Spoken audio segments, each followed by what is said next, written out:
Oi, tudo bom com você? Então a gente voltou aqui para mais um vídeo para a gente continuar então as correções dos exercícios do PET, tá? Então a gente vai agora para a semana 2. Na semana 2 o PET está trabalhando o item concentração molar, que é o mesmo também que concentração mol por litro, tá? Então agora a gente então vai partir lá para aquela parte de correção do PET. Vou compartilhar minha tela aqui com vocês.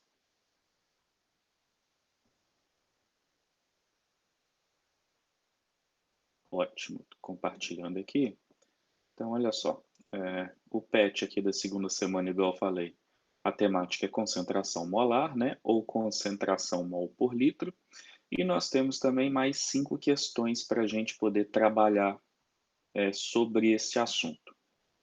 Então aqui, como a segunda semana ela trabalha que é a questão de concentração molar, eu trouxe aqui para a gente um esboçozinho rápido sobre o tema, concentração molar ou concentração mol por litro, é a mesma coisa, ok? Então olha só, quando a gente trabalha a concentração mol por litro ou concentração molar, a gente está trabalhando com um item da fisicoquímica que a gente chama de solução, tá? Então, geralmente é o primeiro capítulo aí que a gente estuda no ano de fisicoquímica, tá? O que são soluções? Soluções são misturas homogêneas, tá? Vocês viram o que são misturas homogêneas lá no primeiro ano, lá no início do primeiro ano. Então, quando você reúne substâncias diferentes, né? E essas substâncias, elas conseguem realizar uma interação de tal forma que eu não consiga mais diferenciar visualmente falando, né?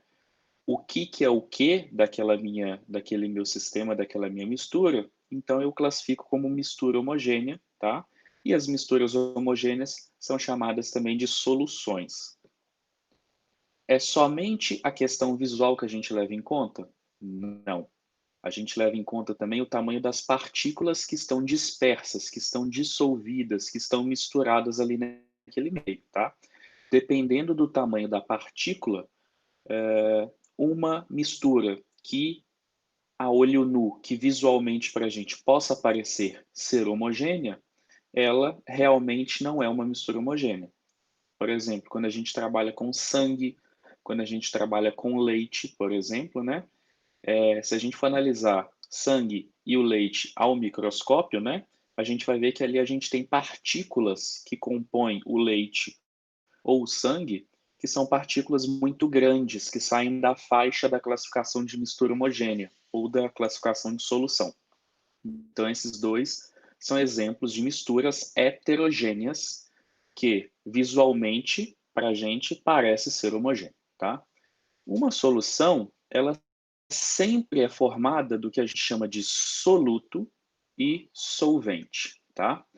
Soluto vai ser basicamente aquilo que vai ser dissolvido no meu solvente. Possivelmente vocês já devam ter ouvido que a água é um solvente universal. Ela não recebe esse nome à toa, né? Ela é chamada de solvente universal porque ela consegue dissolver a maior parte das substâncias que a gente tem no planeta. Não consegue dissolver todas, mas a maior parte, tá? O que a água consegue dissolver nela, a gente chama de soluto. Se você pega, por exemplo, uma garrafinha de água mineral, você está andando, passa num lugar, compra uma garrafinha de água mineral e você olha lá no rótulo dela, a composição daquela água, você vai ver que não tem só água. Tem diversos tipos de sais dissolvidos naquela água, tá? Para e pensa, chama água mineral, tá? Ou seja, eu tenho sais minerais dissolvidos naquela água. Os sais minerais que ali estão dissolvidos são soluto. A água é o nosso solvente. Geralmente a gente foca no estudo de fisicoquímica as soluções líquidas, em que o solvente será água, tá? Por que a gente foca nelas? Se a gente for analisar, muito dos conceitos e do que a gente aprende em soluções, a gente aplica lá na biologia, tá? Em relação à composição dos organismos vivos. Nosso corpo é formado basicamente de 70% de água, né? Então, olha só, todas as substâncias químicas que estão dissolvidas dentro do nosso corpo têm que estar dissolvidas em meio aquoso, dissolvidas em água. Então, uma das razões da gente estudar as soluções aquosas, né, as soluções que a base é água, é isso, para a gente entender melhor também como que funciona o nosso corpo quando a gente estuda lá na biologia, tá? Mas não existe só, ou não existem somente soluções líquidas, tá? A gente tem soluções sólidas, então, por exemplo, misturas de metais são exemplos de soluções sólidas, tá? Então, a aliança, por exemplo, a aliança de ouro que se usa, ela é uma mistura de dois sólidos, por exemplo, de dois metais, tá? A gente também tem misturas gasosas, tá? Então, por exemplo, o ar que a gente respira, que é o ar atmosférico, né? Ele é composto de vários gases diferentes, então também é uma mistura, tá? Ou solução. No caso das soluções líquidas, né? Que a gente vai ter a base de água, mais ou menos, né? O que a gente vai analisar aqui? A gente vai ver que a gente consegue calcular a concentração dessas soluções, tá?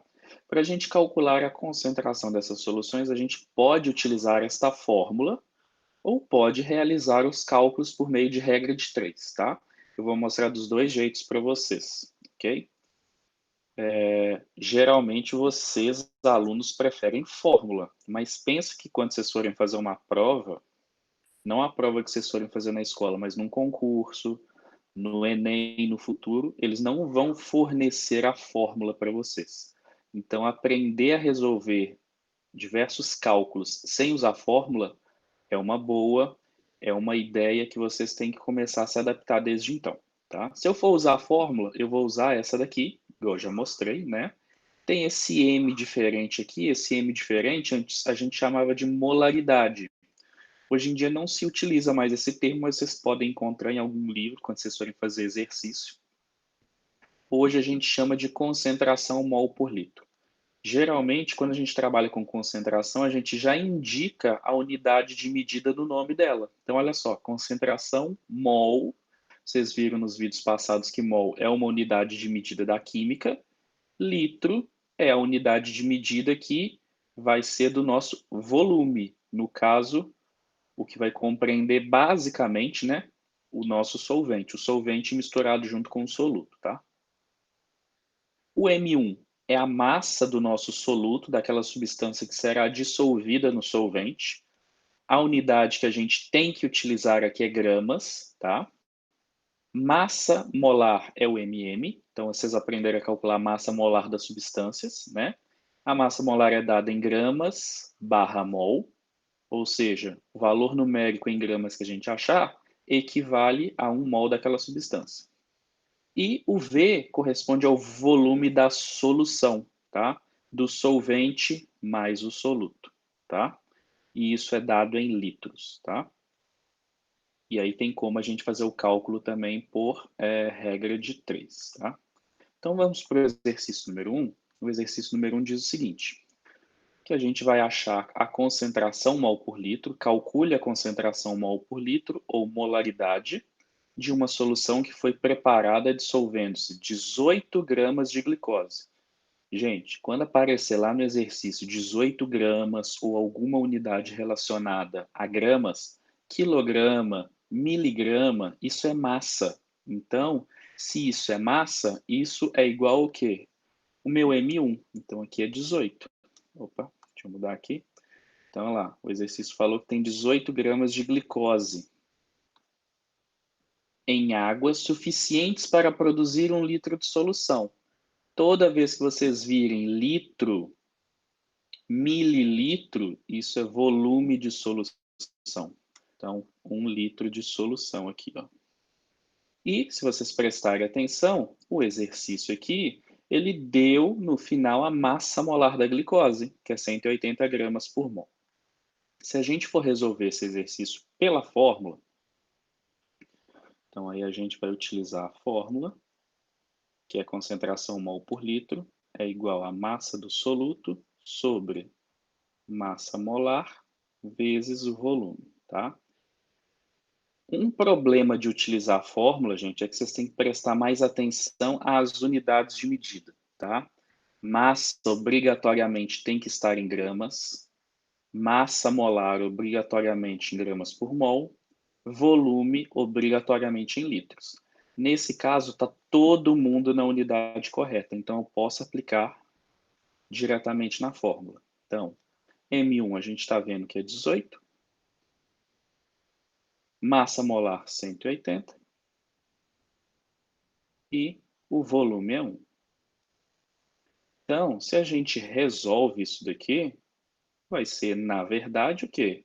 18 dividido por 180. Por quê? 180 vezes 1 é 180. Se eu divido 18 por 180, eu vou encontrar 0,1. Qual que é a unidade de medida da concentração mol por litro? Mol por litro, tá? Então, aqui a gente consegue identificar que a nossa resposta certa é a alternativa A. Como é que eu resolvo isso com regra de 3? Então, vamos fazer agora aqui com regra de 3. Então, olha só. Se eu for utilizar a regra de 3 aqui neste caso, gente, o que eu tenho que fazer? Primeiro, eu vou fazer dois cálculos. Primeiro, a gente calcula quanto que a massa do meu soluto equivale em mols. Depois que eu descobrir quantos mols que vale 18 gramas, né, eu consigo fazer o cálculo relacionando com o volume e descobrir qual que é o volume, qual que é a concentração desta minha solução. Então, o que é o primeiro cálculo aqui? Eu sei que, olha só, olha a massa molar, 180 gramas barra mol. O que isso quer dizer? Que 1 mol da glicose equivale a quantos gramas? 180.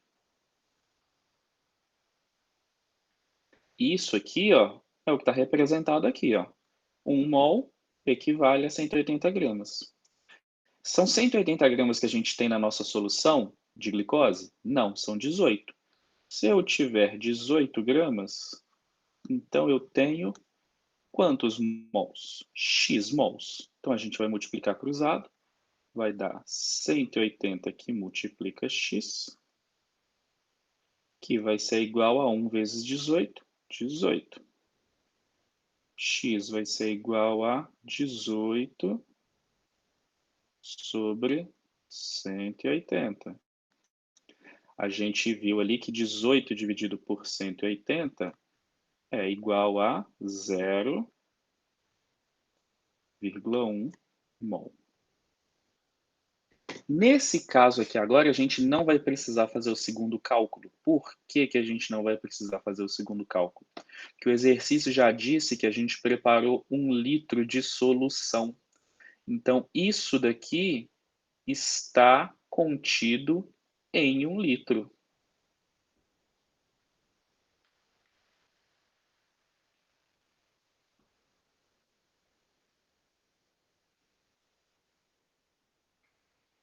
Então, quer dizer que a gente tem o quê? 0,1 mol por litro. Então, nesse caso, a gente nem precisou fazer a segunda conta, porque aqui a gente já tem 1 litro de solução, tá? Então, olha só, fiz utilizando a fórmula, fiz utilizando a regra de 3. Próximo exercício da UFMG. Uma cozinheira bem informada sabe que a água contendo sal de cozinha dissolvido ferve a uma temperatura mais elevada que a água pura e que isso pode ser vantajoso em certas preparações. Essa cozinheira coloca 117 gramas, então a gente viu que quando tiver gramas é massa. Então vamos mudar aqui a tela. Então 117 gramas. Aí fala lá, né, que é de NaCl. NaCl, cloreto de sódio, mais conhecido como sal de cozinha. Então, ela coloca 117 gramas de NaCl em uma panela grande. Assinale a alternativa que indica corretamente o volume. Então, aqui ó, a gente não sabe o volume, vamos calcular o volume necessário de água para a cozinheira preparar uma solução de 0,25 mol por litro. Mol por litro é concentração.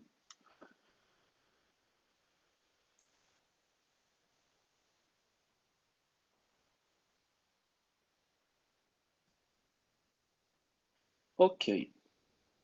De cloreto de sódio NaCl. Esse exercício faltou o que para vocês, gente? Faltou ou já fornecer o valor calculado da massa molar do NaCl ou fornecer os dados para vocês calcular, tá? Então, professor, como é que eu vou calcular isso daqui então? Então, a gente vai recorrer a uma amiga de vocês, que é a tabela periódica. Lembre que a tabela periódica ela tem o peso ou a massa atômica dos elementos. Então, é só a gente pegar os valores que estão na tabela periódica para utilizar lá e descobrir a massa molar. Então, a gente está usando sódio, tá? Aqui está 22,99, a gente vai arredondar para 23. Cloro, 35,45. Geralmente, a gente arredonda para 35,5, e aí facilita o cálculo, tá? Então, 23 e 35,5, tá? Então, a massa molar aqui, ó, lembra que é NaCl.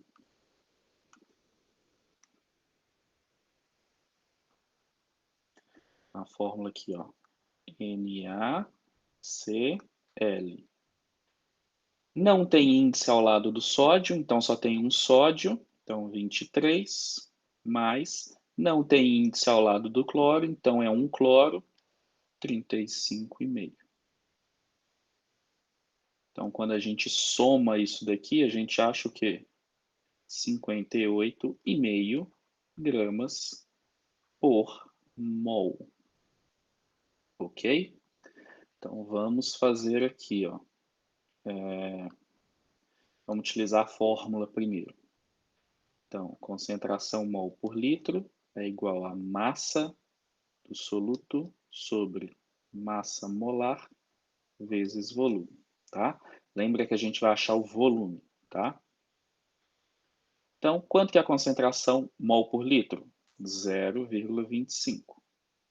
Isso é igual a massa do soluto, 117, sobre massa molar, 58,5. Volume a gente não tem. Nesse caso, como é que a gente resolve então, gente? Nós vamos multiplicar cruzado, né? Igual uma regra de 3 aqui, ó. Esse daqui multiplica esse multiplica esse. Ah, não tem nada embaixo do 0,25. Quando não tem nada, é porque ele está sobre 1, tá? Então, eu vou puxar aqui para cima. Então, multiplicando cruzado, vai ficar 0,25 vezes 58,5. Aí eu vou dar uma coladinha aqui. Aí vai dar 14,625. Isso está multiplicando quem? Volume. É igual a 117 vezes 1, 117. Vou passar o valor para lá dividindo, então vai ficar volume igual a 117 por 14,625. Quando a gente divide esses dois valores, a gente vai chegar em 8. 8 que volume é dado em litros. Então, nós descobrimos que a resposta são 8 litros. Então, vamos ver qual a alternativa. A alternativa C. E agora, como é que eu faço isso com regra de 3? Então, vamos fazer o cálculo com regra de 3 aqui agora. Então, olha só. Primeira coisa que a gente tem que saber é quantos mols que estão contidos em 117 gramas de NaCl, tá? Para isso, a gente usa a massa molar. Então, vamos exercitar aqui, ó. São 58,5 gramas para cada mol, ou seja, 1 mol do NaCl estão contidos em 58,5 gramas. Qual que é a massa que eu tenho? Eu tenho 117. Então, isso está para X, tá? Aqui é aquele exercício que eu falei com vocês que, se você bater o olho, logicamente que esse exercício que eu falo com vocês, você só adquire com o tempo, com a experiência, fazendo exercício e fazendo mais exercício, que você bate o olho e que você vê que esses valores aqui estão relacionados. O que eu quero dizer com isso? 117 é o dobro de 58,5. Então, quer dizer que de 58,5 para 117 aumentou 2 vezes. Regra de 3 é um cálculo de proporção, né? Proporcional. Se aumenta de um lado 2 vezes, do outro lado tem que aumentar 2 vezes também. Então, quer dizer que meu x vai valer 2, tá? Mas se a gente fizer o cálculo cruzado, a gente vai chegar no mesmo resultado. Então, vai ficar como aqui, ó. Então, multiplicando cruzado. Então, 58,5 multiplica x. Isso é igual a 117 vezes 1, 117. Vamos passar aqui. Então, vai ficar x é igual a 117 por 58,5. A gente vai ter 2 mols. Ok? Então, foi o primeiro cálculo aqui. Descobrir quantos mols correspondem a 117 gramas de NaCl. O próximo passo aqui, a gente vai utilizar concentração mol por litro. O que quer dizer concentração mol por litro, gente? Quer dizer que 1 litro dela contém quantos mols? 0,25. Então, 1 litro lá da minha solução contém 0,25 mol. Nós temos 0,25 mol nessa solução? Não, nós temos 2. Então, esses 2 mols, eles estarão em X, não, Y. A gente não vai achar um valor igual, não. Y. Tá? Lembra que essa quantidade foi dissolvida em água a fim de que a concentração chegasse em 0,25 mol. Tá? Apenas em massa eu tenho 2 mol dela. Mas eu vou precisar dissolver ela num determinado volume, né? Ela vai compor um determinado volume, a fim de que ela atinja esses valores aqui de cima. Eu vou ter 0,25 mol em cada litro de solução que tiver nessa panela, tá? Multiplicando cruzado aqui, então vai dar 0,25 e multiplica y. 1 vezes 2 é 2, y é igual a 2 dividido por 0,25. Então, nós vamos achar que o nosso y vale 8 litros. Mesmo resultado que a gente obteve aqui com a fórmula. Nossa, mas a regra de 3 demora mais. É um pouquinho mais trabalhosa, a gente tem que fazer mais cálculo. Mas, vai que você esquece a fórmula para resolver a questão. Então, se você esquecer a fórmula, você consegue resolver por regra de 3 também, tá? Então, olha só, esses aqui foram, então, os 2 exercícios que eu planejei para a gente corrigir no vídeo de hoje, tá? Então, no próximo vídeo, a gente vai corrigir os outros 3 exercícios que estão faltando. E aí vocês peguem o vídeo, assistam quantas vezes forem necessárias para vocês aprenderem a fazer os cálculos de concentração mol por litro ou concentração molar ou cálculo de molaridade, que é tudo a mesma coisa, tá ok? Então, eu agradeço a presença de vocês e aí eu espero no próximo vídeo, então.